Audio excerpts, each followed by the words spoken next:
जय हिंद दोस्तों, कैसे हैं आप सभी। आशा करता हूं आप सभी बहुत अच्छे होंगे। और देखिए, आरपीएफ कांस्टेबल और एसआई के लिए आप तैयारी शुरू कर चुके होंगे, लेकिन उससे पहले जब आप फॉर्म भरने जा रहे हैं या फॉर्म भरने की अभी सोच रहे हैं तो आपके दिमाग में बहुत सारी चीजें आ रही हैं। ठीक है, और आज का ये वीडियो देखने के बाद आपके दिमाग में कोई भी ऐसा डाउट नहीं रहेगा जो बच जाएगा। उसके बाद सिर्फ आपका एक ही काम रहेगा कि आप फॉर्म भर दोगे और उसके बाद अपनी तैयारी में लग जाओगे।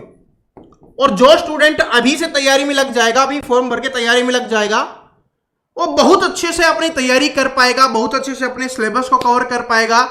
और जो आरपीएफ कांस्टेबल और एसआई में जॉब लेने का जो उसने सपना सजा लिया है, उसको वो पा पाएगा, अपने लक्ष्य को प्राप्त कर पाएगा। तो आज का वीडियो है वो सभी स्टूडेंट के लिए इंपॉर्टेंट होने वाला है। फिर कोई भी आपका डाउट नहीं रहेगा, कहीं पे भी आपको कुछ देखने की आवश्यकता नहीं है, सिर्फ तैयारी करने की आवश्यकता है और फिर तैयारी में लग जाना। फिर ऐसा दोबारा वीडियो आएगा भी नहीं कोई, क्योंकि सिर्फ क्या है कि हमारी जो मैथ की क्लास है वो आपके लिए आने वाली है, बस शाम को 7 बजे आपको देखने के लिए मिल जाएगी। ठीक है जी, तो चलिए अब शुरुआत करते हैं। और देखिए, मैं आपको क्लास ये वीडियो शुरू करें उससे पहले बता देता हूं, मैथ में कोई भी ऐसा स्कोर स्टूडेंट नहीं होगा जो 35 में से 35 स्कोर नहीं करेगा। लेकिन कंडीशन सिर्फ एक है कि अपनी जो 7 बजे जो क्लास आएगी ना, जितनी भी क्लास आएंगे आपकी पेपर तक, बस आपको उनको कंटिन्यू देखना है। बाकी काम मुझ पे छोड़ दो, सब कुछ मैं आपको अच्छे से समझा दूंगा। ठीक है, बस आपका देखने का काम कर लेना, बाकी आपको कोई प्रॉब्लम नहीं होगी। ठीक है, चलो अब बात कर लेते हैं जो आपके डाउट हैं उनके ऊपर। सबसे पहली चीज है कि क्या डॉक्यूमेंट्स नए बनवाने हैं, क्योंकि बहुत सारे स्टूडेंट के पास पुराने डॉक्यूमेंट्स हैं। तो वो कमेंट सेक्शन में यही पूछ रहे थे कि क्या सर जी हमें नए डॉक्यूमेंट्स बनवाने की आवश्यकता है।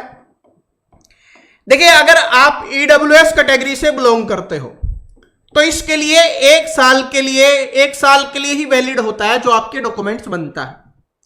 तो अगर आपका 1 साल पुराना है और जो ईडब्ल्यूएस वाले स्टूडेंट हैं उनको अपना नया डॉक्यूमेंट्स है वो जरूर बनवा लेना है, ईडब्ल्यूएस वाली सर्टिफिकेट आपको बनवा ली।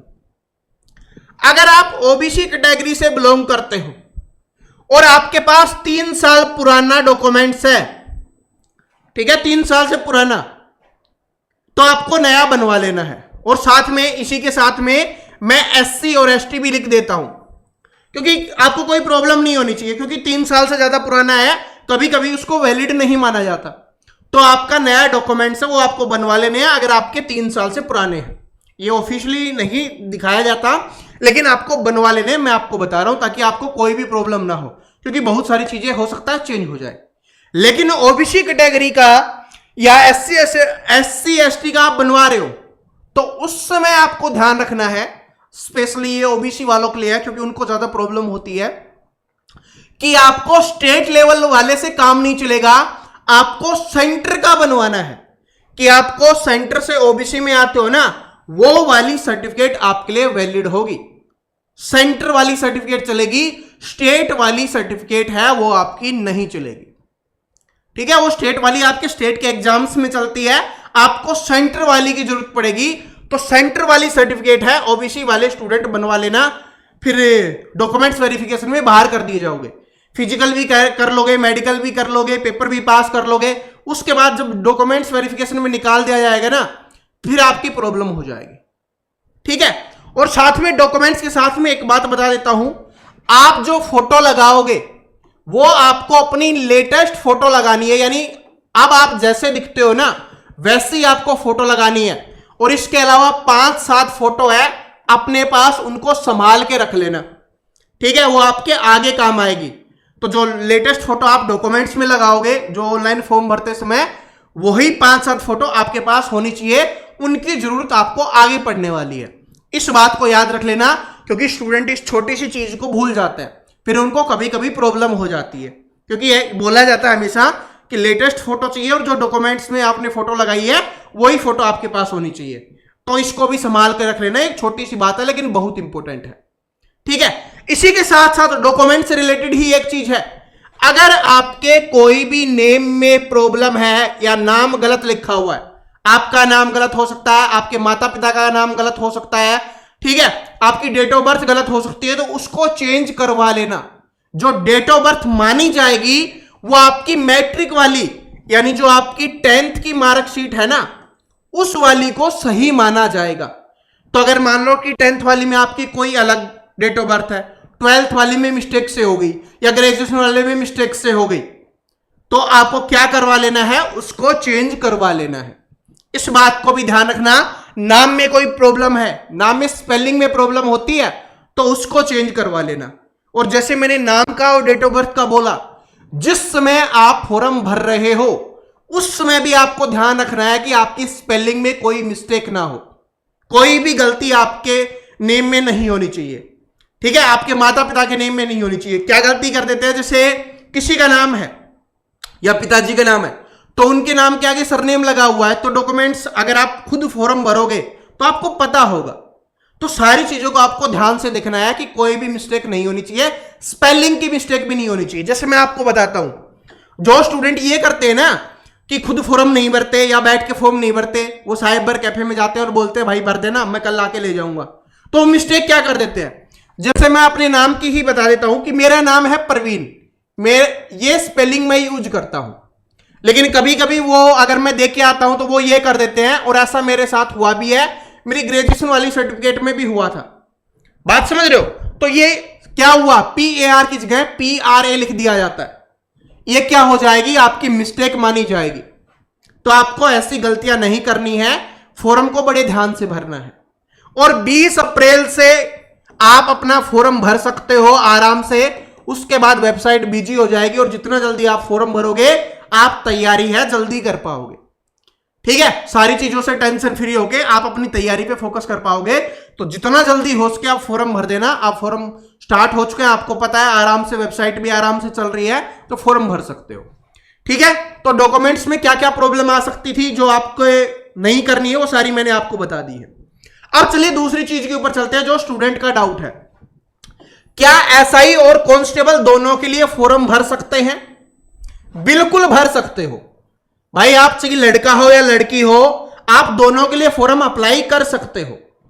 लेकिन कंडीशन क्या है कि आपकी, अगर आपने 10th और ग्रेजुएशन किया हुआ है, ठीक है, अगर आपने ग्रेजुएशन कर रखा है तो आप आराम से SI और कांस्टेबल का फॉर्म भर सकते हो। लेकिन अगर आपने ग्रेजुएशन नहीं किया हुआ, ग्रेजुएशन समझते हो ना, डिग्री, ठीक है, अरे जैसे BA हो गया, BSc हो गया, BCom हो गया, अगर आपने वो कर रखा है तो आप SI का फॉर्म भर सकते हो और कांस्टेबल का भी भर सकते हो। लेकिन अगर आपने नहीं कर रखा या भी आपकी चल रही है प्रोसेसिंग में, तो आप SI के लिए फॉर्म है वो नहीं भर सकते। ठीक है, डाउट क्लियर हो गया। ग्रेजुएशन पास है तो दोनों फॉर्म भर सकते हो, नहीं कर रखी ग्रेजुएशन तो आप फॉर्म सिर्फ कांस्टेबल का ही भर सकते हो। अब अगर दोनों का फॉर्म भरते हो, मैं उन स्टूडेंट के लिए बता देता हूं, जो स्टूडेंट इन दोनों के लिए फॉर्म भरने वाले हैं उनके लिए बहुत ज्यादा फायदा है। कैसे? दोनों के लिए फॉर्म भरोगे तो कांस्टेबल की 4208 और SI की 452, ये दोनों की दोनों वैकेंसी को जोड़ के आपको तैयारी करनी है। आपकी वैकेंसीज की संख्या बढ़ जाएगी। अब तैयारी कैसे करनी है? पेपर की तैयारी करो। आप SI के लिए जो पेपर है ना उसकी तैयारी करो, आप RPF SI के लिए उस लेवल की तैयारी करो। और मैं भी स्टूडेंट को RPF SI के लेवल की ही तैयारी करवा रहा हूं, क्योंकि अगर हम RPF SI के लेवल की तैयारी करेंगे तो कांस्टेबल का एग्जाम हम आराम से निकाल लेंगे। बात समझ रहे हो? तो RPF SI की आपको तैयारी करनी है पेपर की, लेकिन फिजिकल की तैयारी किसकी करनी है? कांस्टेबल की, क्योंकि पेपर इसका हार्ड आता है, फिजिकल इसका हार्ड होता है। तो बात समझ में आ गई? फिजिकल की तैयारी कांस्टेबल के लिए करेंगे इस लेवल की, और पेपर की तैयारी SI लेवल की। फिर आपको ये दोनों वैकेंसीज हैं आपकी जुड़ जाएंगी और आपके लिए वैकेंसीज की संख्या बढ़ जाएगी और आप आराम से तैयारी करके सिलेक्शन ले सकते हो। ठीक है, समझ में आ गया? अब इससे रिलेटेड कोई भी डाउट नहीं होना चाहिए। ओके, एग्जाम कहां देने जाना पड़ेगा? तो एग्जाम कहां देने जाना पड़ेगा? जो आपका स्टेट होगा ना उसके आसपास के ही सेंटर आपको मिलने वाले हैं। ठीक है, तो आपको घबराने की आवश्यकता नहीं है कि आपको पता नहीं कहां भेज दिया जाएगा, ऐसा कुछ भी नहीं होगा। बात समझ रहे हो? आपके आसपास का ही सेंटर आएगा, जैसे बाकी एग्जाम्स में होता है वैसे ही आएगा। तो आपको घबराने की आवश्यकता नहीं है, इसमें ज्यादा टेंशन लेने की आवश्यकता नहीं है। फिर आज के टाइम पे क्या हो रहा है, एक हवा बना रहता है जैसे ही वैकेंसी आती है स्टूडेंट के दिमाग में एक चीज चलने लग जाती है, क्या वैकेंसी की संख्या बढ़ेगी, क्योंकि उनको वैकेंसी की संख्या बढ़ने की आदत पड़ चुकी है। लेकिन भाई आरपीएफ कांस्टेबल और एसआई में आप यहां पर देखो, कहीं पर भी आपको टेंटेटिव वैकेंसी नहीं दिखी। अगर टेंटेटिव वैकेंसी देते हैं ना, वो स्टार लगा के दे देते हैं कि यहां पर है, वो वैकेंसी को बढ़ाया जा सकता है। लेकिन इन्होंने क्या बोला है, फिक्स बोल दिया है कि भाई आपकी इतनी ही है, वो रहने वाली है। जैसे ये लिखा हुआ है कि भाई इतनी रहने वाली है, ठीक है। तो जो भी है ये आपकी वैकेंसीज है, सब कुछ आपको बताया गया है। और एज वगैरह देखना चाहते हो तो 20 से 28 साल है, ये जनरल कैटेगरी के लिए है। और ये देखो यहां पर स्टार लगाया हुआ है, इसका मतलब क्या है कि बाकियों को भी यहां पर छूट मिलेगी। जैसे ओबीसी को 3 साल की छूट मिलती है, एससी को 5 साल की छूट मिलती है, एक्स सर्विसमैन है उनको और ज्यादा छूट मिलती है, ऐसे है। देखो यहां पर लगाया हुआ है। लेकिन वैकेंसीज में कहीं पर भी आपको स्टार देखने के लिए नहीं मिलेगा। इसका मतलब क्या है कि वैकेंसीज की संख्या नहीं बढ़ने वाली, इतनी वैकेंसी रहेंगी, इसी हिसाब से आपको तैयारी करनी है, ठीक है। बिना किसी झांसे में आए बिना आपको इन्हीं वैकेंसीज के लिए तैयारी करनी है।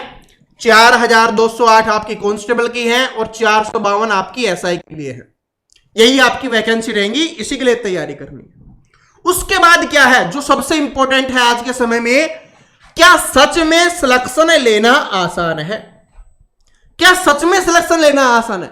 बिल्कुल भाई, मैं आपको बोलता हूं, जो भी खाकी वर्दी की जॉब होती है, खाकी वर्दी की जॉब, उसमें इसमें सिलेक्शन लेना सबसे आसान है। चाहे आप एसएससी जीडी की बात कर लो, चाहे आप आर्मी की बात कर लो, दिल्ली पुलिस की बात कर लो, या कोई भी पुलिस की बात कर लो, इसमें सिलेक्शन लेना आसान है।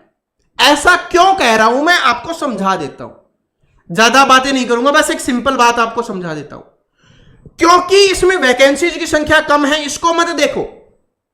इसका जो फिजिकल है वो अच्छे लेवल का होता है, फिजिकल है अच्छे लेवल का होता है। तो इसमें 90% स्टूडेंट है ना, वो पहले ही हार मान चुके होते हैं।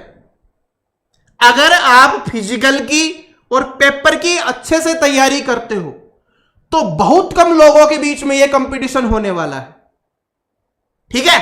अगर आप फिजिकल की अच्छे से तैयारी करते हो और पेपर की अच्छे से तैयारी करते हो, बहुत कम लोगों के बीच में, बहुत कम, इस बात को याद रख लेना, कम, बहुत ही कम संख्या है, बहुत ही कम कंपटीशन आपके लिए रहने वाला है और आपके लिए सिलेक्शन लेना आसान हो जाएगा। बस अपनी फिजिकल की तैयारी अच्छे से करना है और अभी से उसको भी कंटिन्यू कर दो। डेली आधा घंटा 1 घंटा है, आधे घंटे में तो कुछ नहीं होता, 1 घंटे है, डेली फिजिकल की तैयारी करो, ठीक है। और साथ में पेपर के लिए जितना समय आप दे सकते हो, 6 घंटे, 4 घंटे, 8 घंटे, किसी दिन कम हो गया, किसी दिन ज्यादा हो गया, कंटिन्यू आप पढ़ते रहो। कंपटीशन आपके लिए बहुत कम होगा तो सिलेक्शन लेना आपके लिए बहुत आसान हो जाएगा, ठीक है जी। और इसी सिलेक्शन में मैं आपके लिए जो महत्वपूर्ण भूमिका निभाने वाला हूं कि मैथ में आपको 35 में से 35 स्कोर करवाना है, जो अपने इस चैनल का लक्ष्य है, मैथ बाय प्रवीण कटारिया का। उसको अगर आप उस लक्ष्य में जुड़ना चाहते हो, आप हमारे साथ तैयारी करना चाहते हो, इस सफर में हमारे साथ चलना चाहते हो, सिलेक्शन लेना चाहते हो, तो आप चैनल को सब्सक्राइब करके बेल आइकन को प्रेस कर लेना। और शाम को 7 बजे जो हमारी डेली क्लास आ रही है मैथ की, उसको देखना मत भूलना। जो भी आपके साथी हैं, भाई बंधु हैं, दोस्त हैं, मित्र मित्रानी हैं, सभी के साथ इस वीडियो को शेयर कर देना। उनके डाउट भी क्लियर हो जाएंगे और वो हमसे जुड़कर तैयारी कर पाएंगे। देखिए, पेपर देने जाओगे कोई साथी चाहिए, अकेले ट्रेन में जाने में मजा नहीं है। ट्रेनिंग करने जाओगे कोई साथी चाहिए, साथ जॉब करोगे कोई साथी चाहिए, ताकि मन लगा रहे और आराम से आपकी जॉब हो जाए। तो वो कब होगा? जब आप अपने दोस्तों के साथ शेयर करोगे, ठीक है। तो चलो फिर मिलते हैं नेक्स्ट वीडियो में शाम को 7 बजे, और पढ़ने आ जाना मैथ, उसके बाद फिर कोई डाउट रहेगा ही नहीं। तो thank you, all the best.